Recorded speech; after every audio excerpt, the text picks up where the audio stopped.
বাহাদুর পল্লীর মীনাক্ষী প্রত্যেক গ্রামে গ্রামে ঘুরে ঘুরে সবজি বিক্রি করত। সবজি বিক্রি করে যা টাকা হতো সে কিছু টাকা নিজের কাছে রাখতো, আর বাকি টাকা তার ছেলে সুধীরকে পাঠিয়ে দিত, যে শহরে পড়াশোনা করছিল। একদিন সে বাড়ির বাইরে কাঠের উনুনেতে রান্না করছিল। তখনই তার প্রতিবেশী পার্বতী এসে তার কাছে বলল, 250 গ্রাম টমেটো দাও তো দিদি।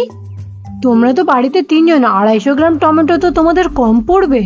তুমি এটা জেনে বলছো কি না জেনে বলছো আমি সেটা জানি না। আমরা লোকেদের চোখের সামনে 3 জন, কিন্তু ঘরের ভেতরে 2 জন। আমি তো ওদের কাছে বাদ। এই কথা বলে পার্বতী জোরে জোরে কাঁদতে লাগলো। মীনাক্ষী বুঝতে পারল না যে তাকে কিভাবে সে সান্ত্বনা দেবে। সে চিন্তায় পড়ে গেল। তারপর সে কোনো কথা না বলে পার্বতীর দিকে সে সহানুভূতি ভাবে তাকালো। কেঁদে নাও পার্বতী, যাকে আমরা নিজের মনে করি তার সামনে মন খুলে কান্নাকাটি করলে মনটা একটু হালকা হয়। পার্বতী কিছুক্ষণ পরে তার কান্নাটাকে বন্ধ করলো। বেশি স্বপ্ন দেখো না দিদি। বৌমা আসার পরে ছেলে আর নিজের থাকে না। বৌমার অত্যাচার চুপচাপ সহ্য করি যতক্ষণ না ভগবান ডাকছে।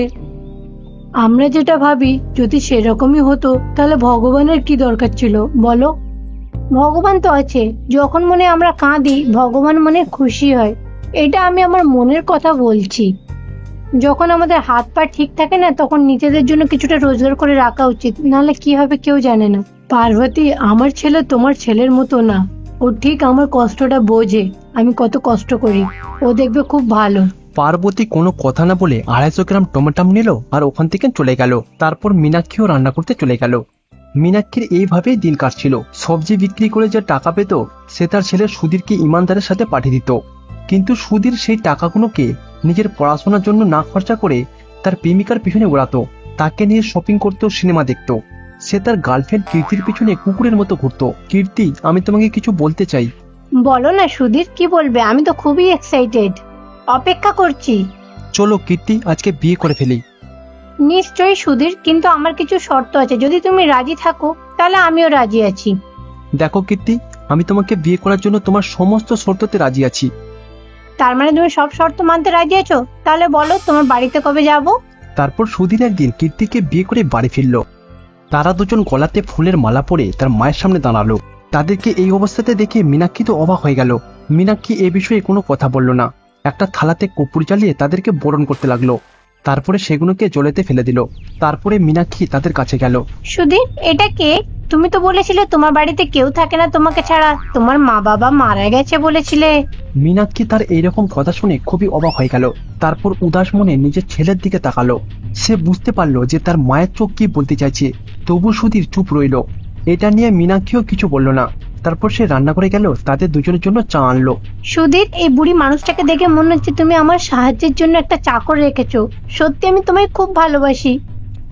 মীনাক্ষী যখন এই কথাটা শুনলো সে ভাবতে লাগলো যে তার বৌমা তাকে বাড়ির চাকর ভাবলো।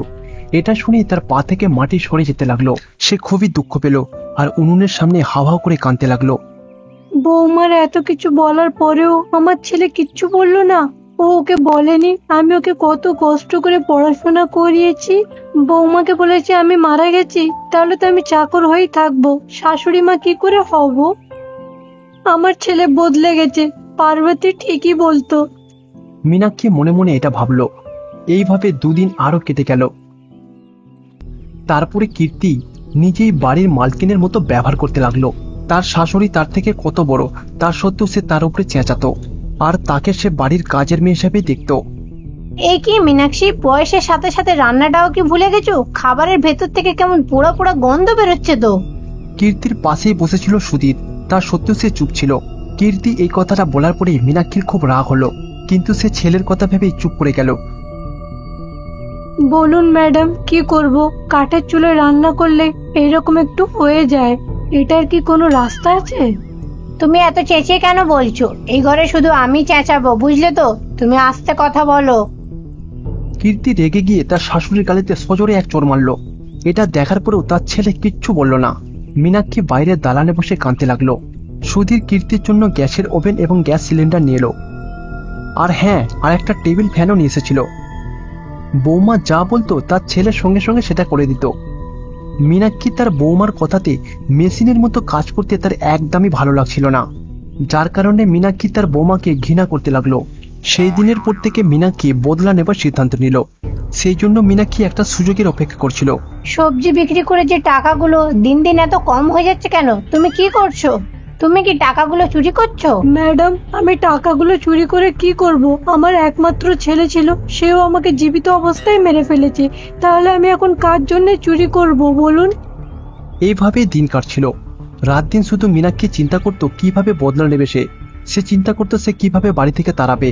রাত দিন শুধুমাত্র সে তার বৌমাকে তাড়ানোর পরিকল্পনা করত। কিন্তু একদিন মীনাক্ষী যেটা ভাবেনি সেটাই হলো। কীর্তি তার শাশুড়ির কাছে এসে শাশুড়িকে একটা সুযোগ করে দিল। মীনাক্ষী, আমি সবসময় ঘরেই বসে থাকি, তুমি আমাকে এমন জায়গায় নিয়ে চলো তো যেটা খুবই সুন্দর, আমি সেখানে ঘুরতে চাই। মীনাক্ষী যখন তার বৌমার এই কথাটা শুনলো, সে নিজেকে খুবই ভাগ্যবতী মনে করলো। মীনাক্ষী মনে মনে ভাবলো এইবার তার বৌমা তার হাতেতেই মরবে। এইটা ভেবে সে মনে মনে অনেক খুশি হলো। মীনাক্ষী ভাবলো এই বিষয়টা যদি তার ছেলেকে বলে, তার ছেলে কখনোই মানবে না। সেজন্য সে একাই এই কাজটাকে সম্পূর্ণ করার সিদ্ধান্ত নিল। তারপর সে কীর্তিকে সঙ্গে নিয়ে বাইরে যাবার সিদ্ধান্ত নিল। তারপর মীনাক্ষী তার বৌমাকে নিয়ে পাহাড়ের উপরে গেল। ওখানে একটা গাছ ছিল, ওই গাছের তলাতে একটা বেঞ্চ ছিল।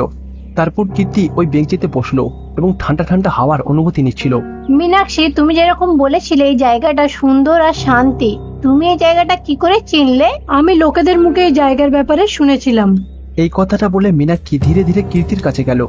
ম্যাডাম, এই পাহাড়ের আশপাশে না খুবই শান্তি। যদি আপনি পাহাড়ের উপর থেকে দেখেন না, চারিদিকে এত সুন্দর সবুজ ফসল আর একটা খুব সুন্দর নদীও দেখতে পাবেন। তারপর মীনাক্ষী কীর্তিকে নিয়ে পাহাড়ের চূড়াতে গেল। তারপর তারা পাহাড়ের ওপর থেকে মনোরম সৌন্দর্য দেখতে লাগলো। কীর্তির ওপর থেকে এরকম দৃশ্য দেখতে খুব ভালো লাগছিল। মীনাক্ষী আস্তে করে কীর্তির পিছনে গেল, তারপর তাকে এক ধাক্কাতে ফেলে দিল। কীর্তি পাহাড়ের ওপর থেকে পড়তে পড়তে সোজা নদীতে পড়ে গেল। বাঁচাও, কেউ আমাকে বাঁচাও, বাঁচাও, কেউ বাঁচাও। এইভাবে সে নিজেকে বাঁচানোর জন্য সাহায্য চাইছিল আর জোরে জোরে চেঁচাচ্ছিল। মীনাক্ষী তাকে হাসতে হাসতে বিদায় জানালো। তারপর মীনাক্ষী খুশি খুশি পাহাড় থেকে নিচে নামলো। তারপর সে বাড়ি ঢুকেই তার ছেলের সামনে নাটক করে কাঁদতে লাগলো। মীনাক্ষী এমন ভাব করলো যেন সে কিছুই জানে না। মা, কীর্তি কোথায় গেল? যাবার সময় তো তোমরা দুজন একসাথে গেছিলে, এখন তুমি একা আসছো আবার কাঁদতে কাঁদতে? কোথায় কীর্তি? বাবা, কীর্তি, কীর্তি। মীনাক্ষী নাটক করে কাঁদতে লাগলো।